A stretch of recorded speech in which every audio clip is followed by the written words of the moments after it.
What went through your mind when you followed this story? Lloyd Austin did a great job as Secretary of Defense.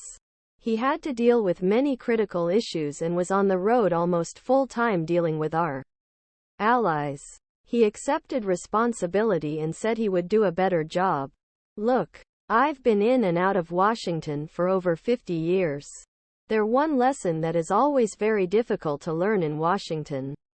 And that is, it's always better to tell the truth. And if you try to avoid it in any way, the truth will eventually come out. And you will pay a price. How did this communication work for you in these roles? When I was Chief of Staff, people in the cabinet would call me and let me know that they were either going to leave town for a while, or be hospitalized. We had a policy that it should be like this. When in Obama administration, would be in pretty regular contact with the Chief of Staff, Rahm Emmanuel, both about where was going and operations participating in. So on your first day, wasn't there a handbook that laid out your expectations for delegation and communication? Is this more of an understanding?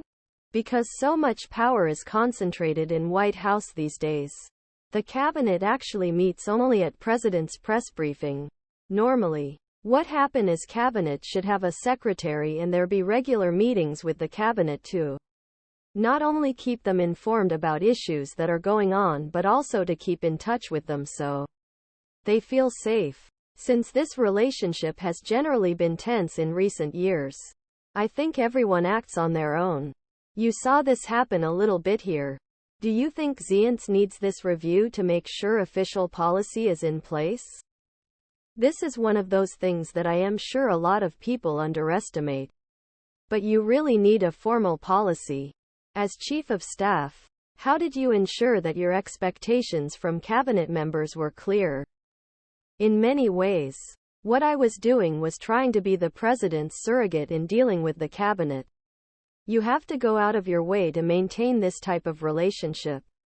Yes, everyone is on Zoom. Everyone uses laptops. And you avoid that personal touch. Which I think is true in government and business as well. To what extent did someone always know where you were when you were Secretary of Defense?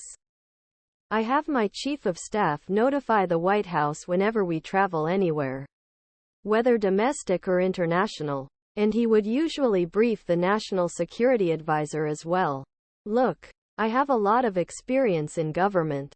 And I always felt it was better to keep the White House fully informed so they wouldn't be caught off guard. That's why I said protocols are very important. You can kind of stand back and say, damn, that's kind of common sense. For God's sake. But this isn't always common sense. People are all busy.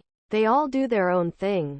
Suddenly you're on a journey where you're going to do something in your cabinet position. And the last thing you think about is BR.